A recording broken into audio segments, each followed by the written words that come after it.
Baby gorilla Zuri was seconds from death when a starving, relentless leopard emerged from the shadows to strike. This predator had already taken a young chimp, and now it had its eyes set on her. But Maya, a quiet mother no one expected to fight, made a choice that changed everything. Just wait until you see the moment this story turns, and why, in the end, justice didn't just return, it roared. The early morning sun filtered through the thick canopy of the Congolese rainforest, turning the air gold where it touched the mist. It was peaceful, almost too peaceful, the kind of quiet that doesn't soothe but warns. Maya, a western lowland gorilla, held her infant daughter Zuri close to her chest. Zuri was just 3 months old, still small enough to sleep curled against her mother's heartbeat. The rest of the troop moved slowly, pulling down ripe fruit and foraging among the leaves. It was a daily ritual, predictable and calm, but Maya wasn't calm. Something primal stirred in her. A flicker of tension in the way the branches shifted. A scent she couldn't place. The silence of the birds. That was the clearest sign.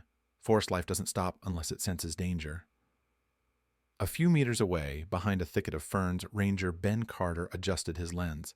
He had spent over a year tracking and documenting this troop. Maya was one of his most closely observed subjects. It isn't sit words that you can't sit out. A devoted, intelligent mother. He admired her. But as he looked through his lens, even he could feel it. A sudden heaviness in the air. Then, a rustle. Too fast, too deliberate. Without warning, a leopard exploded from the underbrush. Its movements were sharp, hungry, wild. Ben caught a glimpse of its body, lean to the point of skeletal, every rib visible beneath its fur. It was the same animal spotted near the reserve last month, the one believed to have taken a young chimp from a neighboring group. It was no longer just hunting. It was desperate. And it was heading straight for Zuri.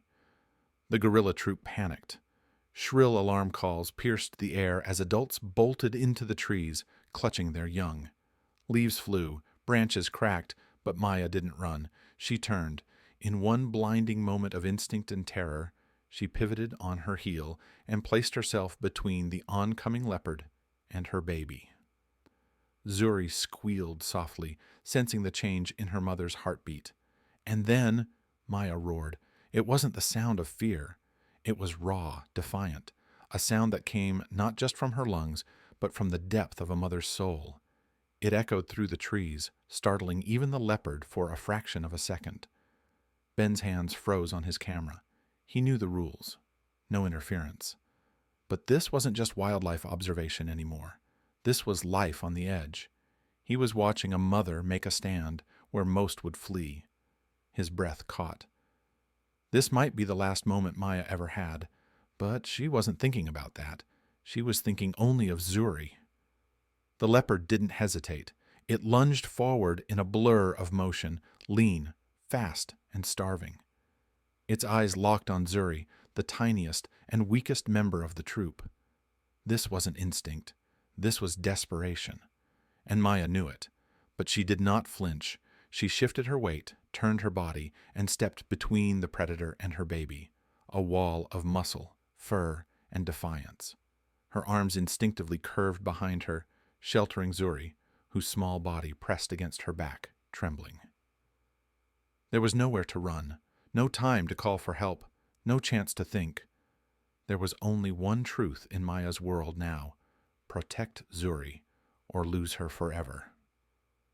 The leopard struck. Its paw raked across Maya's shoulder, cutting into her thick hide. A sharp cry escaped her lips, and her knees buckled for a moment. Pain flashed in her eyes, but so did something stronger, something primal. She didn't back down. Instead, she stood taller. Blood ran down her arm, soaking into her dark fur. Her breath came heavy, but steady. Her eyes locked with the predator's, not with fear, but with a fierce, unwavering will. She bared her teeth and let out a second roar, deep and guttural, echoing off the trees like thunder. It was not a cry for help. It was a challenge. The leopard hesitated. This wasn't the reaction it expected. It circled her slowly, low to the ground, watching for weakness. It was calculating, waiting, ready to strike again. Nearby, hidden behind thick brush and layers of leaves, Ranger Ben Carter was frozen in place, his heart pounding in sync with Maya's every breath. One hand clutched his camera, the other held his radio, trembling. He spoke into it, voice tight and urgent. "Base, this is Carter. Emergency at Sector 5. A leopard is attacking the troop. We need immediate backup. Repeat. Immediate backup." Static. Then, ETA 15 minutes. Too long, he cursed under his breath, lowering the radio. He couldn't intervene. Any movement from him could trigger panic, or worse, provoke the leopard. He had to stay back. So he did the only thing he could. He filmed, and he prayed. The leopard crouched again, this time aiming for Maya's side, for the baby behind her. It snarled, stepping in, preparing to spring. And then a sound, low at first, then louder, a thunderous, bone-shaking roar. It came from the far side of the clearing, deep, commanding, unmistakable. Marcus, the silverback, the troop's dominant male, burst through the trees like an avalanche of muscle and fury. His massive frame, more than 400 pounds of raw power, moved with terrifying speed. He didn't pause, he didn't hesitate, he charged. The leopard turned too late. Marcus slammed into it with the force of a wrecking ball, knocking it backward into the brush. The predator let out a screech, stunned, then vanished into the jungle, defeated not by numbers but by unity, by a force it could not match. The clearing fell into silence. Leaves floated down like soft rain. The birds, still silent, waited. Maya stood there for a moment, as if her body hadn't realized the danger had passed. Then her legs gave out. She collapsed to her knees, pulling Zuri into her lap, wrapping both arms around her daughter like roots around a tree. She rocked slowly, gently, murmuring soft grunts, her blood mixing with the forest floor. Zuri was safe. She was alive. Ben lowered the camera. His hands were shaking. What he had just witnessed wasn't just survival. It was something bigger. It was sacrifice. It was courage. It was a mother's love made visible, unshakable, unforgettable. In the days that followed, the forest seemed quieter. Not with fear, but with reverence. Maya was alive. Her wound was deep, but not fatal. Rangers kept a close watch, and she received veterinary attention from a distance, the kind that respected her space but ensured her safety. She stayed close to the troop, close to Zuri. But something about the way she carried herself had changed. She moved slower, yes, but stronger. There was no panic in her eyes anymore, only awareness, and something else, a kind of quiet power. Meanwhile, back at the ranger base, the footage from that morning was reviewed. No one who saw it remained untouched. A mother gorilla risking everything, her body, her life, to protect her child, the raw force of her courage. The moment when the silverback arrived, the moment the predator fled, the Foundation gave clearance to share the video. It was titled simply, "Mother Gorilla Fights Leopard to Save Her Baby." And the world responded. Within 48 hours, the video had over 10 million views. Headlines spread across continents. Comments poured in. Not just from conservationists, but from parents, teachers, children, and everyday people who saw in Maya not an animal, but something universal. Courage, instinct, love, donations followed. Some were small, $5 or $10. Others were large, from organizations and sponsors who had never paid attention to this corner of the Congo before. Anti-poaching patrols were doubled. Emergency funding arrived. New observation towers were constructed.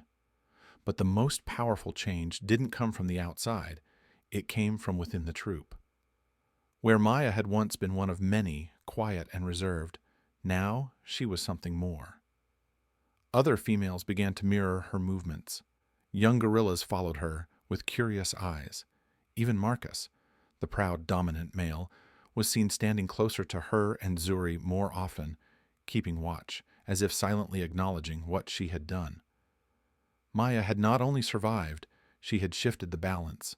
She became a symbol not only of survival, but of resilience. And Ben? Ben Carter, the American biologist who had once planned to return home at the end of the season, made a quiet decision. He stayed. He gave up lectures in universities and traded them for boots, jungle paths, and long days under the sun. He became a full-time ranger and storyteller because he understood something now that went beyond science.